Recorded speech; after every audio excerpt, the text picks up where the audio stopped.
So section 4.1 begins our study of anti-differentiation, and I have split it into two parts. So we're just going to talk about part one right now. The first thing you need to know is an antiderivative is also called an indefinite integral. Those mean the same thing. If I say find the antiderivative or I say find the indefinite integral, then we're talking about the same thing. That is the process of anti-differentiation. Integration is the inverse of differentiation. So it doesn't matter if you say integration or anti-differentiation. Those are the inverses of taking the derivative. This means that it undoes the derivative and takes you back to the original function. So for these problems, you are given a derivative, and we are going to bring it back and go in reverse and find the original function. To figure out some integrals, it's really like you can just ask yourself, whose derivative is this? It's not always that easy, so we'll learn some rules to go with it. But there are some that you can literally just look out and say, whose derivative is this? So to get us started, just like we started with derivatives on the power rule, we're going to talk about the power rule for integrals. If you have a single term, nothing multiplied, nothing divided, just a single variable term. So think back to when we first started derivatives. At that time, we could only differentiate one term at a time. We didn't have any product rule, we didn't have any quotient rule, we couldn't have any parentheses to a power. That's where we're starting over with integrals. For now, you can't integrate anything in parentheses. You can only integrate a single term at a time, and you can't integrate like x square root of x. It has to be a single x, no products. But if you have a single term, you can integrate it by adding 1 to the variable's power and dividing by the new power. So it goes in reverse of taking the derivative. The derivative, you take the power times the coefficient and subtract 1. Well, if we go backwards, we add 1 to the power and divide by the coefficient. Inverse operations and opposite order. So add 1 to the variable's power, divide by the new power. So let's look at the integral of x with respect to x. This symbol right here is the integration or anti-differentiation symbol. That's what will tell you that we are integrating rather than differentiating. This guy is called the differential. He is there to let you know what variable you are taking with respect to. For this class, the variables should match. You shouldn't have r's and then a ds. You should have the same variable. Your assumption in this class is that if there are multiple variables, this is the only one you will treat like a variable. Like if there were also a k here, we would treat it like a constant. So this should be single variable integration. So here's what happens. This is telling me that x is someone's derivative. That's basically what the dx is telling you, is that it is someone's derivative. And your job is to figure out whose derivative it is. So what you do is the derivative, this little piece is what indicates the derivative. He always disappears from the problem as you start to reverse it. We say the derivative disappears, the differential, and then we're going to take this guy and bring him up 1 on the power. So right now he's x to the 1, so he will become x to the second. And then we will divide him by the power. So we would divide him by 2. And then we're going to add to him any constant that we want. And we'll talk about why. So basically, this is the antiderivative of x dx. Another way to write it would be 1/2 x squared plus any constant that we want. And let's talk about why there's a constant. If I take the derivative of 1/2 x squared, power times coefficient, let's check it. Power times coefficient is 1, down 1 on the power, x. And then say I have a plus 7 over here. What's the derivative of 7? 0. What if I have a 3? 0. What if I have a 5? 0. So when we do indefinite integrals, we indicate that we don't know whether or not there was a constant there. Maybe there wasn't, maybe there was. But there's no way for us to figure out which one it was.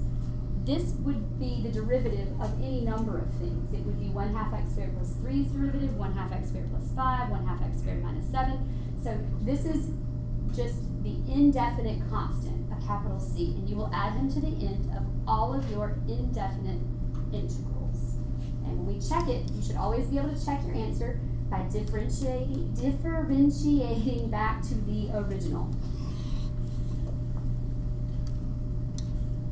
Okay, so for this one we have the integral with respect to y.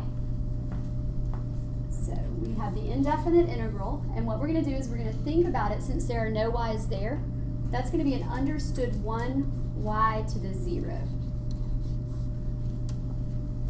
But you can also just ask yourself whose derivative is just 1. And normally I would say x, but since we're with respect to y, we're going to say y.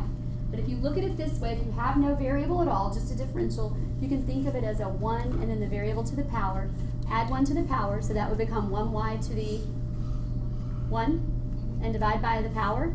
1. So that would just be y plus any constant. And that would be my derivative. It would just be an understood 1. Where does the differential go? Why does it disappear? The dy, where'd it go? It's just showing you what it's in respect to. Right, it shows you what it's in respect to, and it reminds you that this is someone's derivative. When we reverse that, it's no longer someone's derivative, it's an original function, so the dx or dy disappears. That's the first thing that goes when you start the anti-differentiation process. So we say we no longer have the derivative and we bring it up to the original. So let's look at this one. The indefinite integral of 3x squared would equal 3x to the third divided by 3.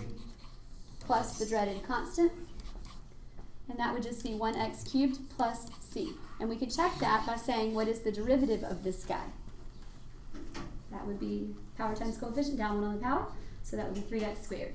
You can check every integral problem by taking the derivative, which is nice. There's no easy way to check derivatives, but you can check integrals by taking the derivative of the answer. And finally, just like with derivatives, if you have radicals, you're going to need to rewrite them before you start. So we have the antiderivative of r to the 1/2 power with respect to r. And then you just apply the power rule. Add 1 to the power. What's 1/2 plus 1? R to the 3/2. Remember that to add 1 to a fraction, you simply add the top to the bottom. Okay? And keep the bottom. And then divide by the new power. That's the same as dividing by 3/2, which is really multiplying by 2/3. So a lot of people will skip this step and just go straight to here and say that we're going to multiply by 2/3. And if you want, you could put it back in radical form, but unless it says to, you don't necessarily have to. Some of us are just more comfortable with radicals.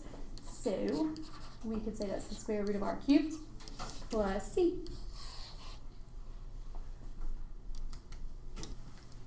Now let's look at the integral of the 5th root of x cubed. The first thing we need to do is rewrite it in exponential form. So really we're taking the integral of x to the what? X to the 3/5. With respect to x. So if we add 1 to the power, that becomes x to the 8/5. And we really would divide by 8/5, but that's the same as multiplying by 5/8. So I'm going to go ahead and just put the 5/8 here. Don't forget to add your indefinite constant because there's no guarantee of what's out there. And then if you wanted to check it, you would just do power times coefficient down 1 from the power and make sure that it went back to these guys. We can still flip it into the 5th root of 8. Oh yeah, of course. If you want to, you can actually go all the way back to the 5th root of x to the 8th plus c. So either one of these answers would be acceptable. And the back of your book will just do different things. Sometimes they'll go to radical form, sometimes they'll leave it. So when you're checking on Calc Chat, understand that they're going to do sometimes more than you are to your answers. Now let's take a look at this one. This is the first time that we've seen multiple terms, and you are allowed to integrate and apply the power rule to each term individually as long as there is no variable multiplication or division, and we don't have that. So you just treat it like you would a derivative. If I were going to take this derivative, I would just do the derivative of this minus the derivative of this plus the derivative of this minus this. We're just going to go in reverse. So you just do each one separately. So this will equal, we have 2/3 x to the 5th, so if I add 1 to the power, that becomes 6. that'll become x to the 6th and then I have to divide by 6. Do you guys understand that that will be 2x to the 6th? And since it's already a 3 on bottom and I'm going to divide by a 6, that will actually become an 18 on bottom. Hold on. Okay, so one more time. We have a 2/3 x to the 5th. So I added 1 to the bottom. That's 2/3, to the top. 2/3 x to the 6th divided by 6. What happens when you have a fraction divided by a whole number is it becomes, these two just multiply together. So what it does is it brings the bottom up to 18.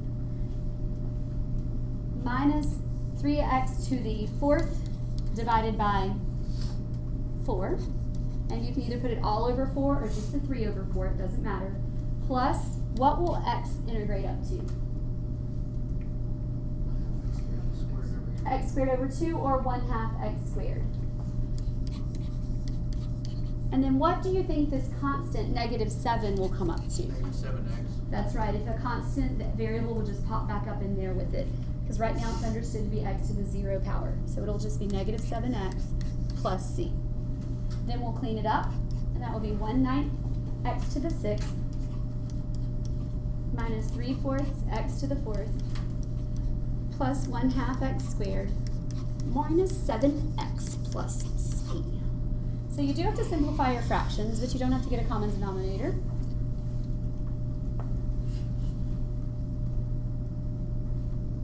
And then we could check it, and I recommend always checking, especially with the little fractions. You can make lots of mistakes. So we say, what is 6 times 1/9? That would be 6/9, which would drop down to 2/3 x to the 5th, minus 12/4, which would be 3 x to the 3rd, plus 2 times 1/2 is 1x, minus 7, and then plus 0 for your constant.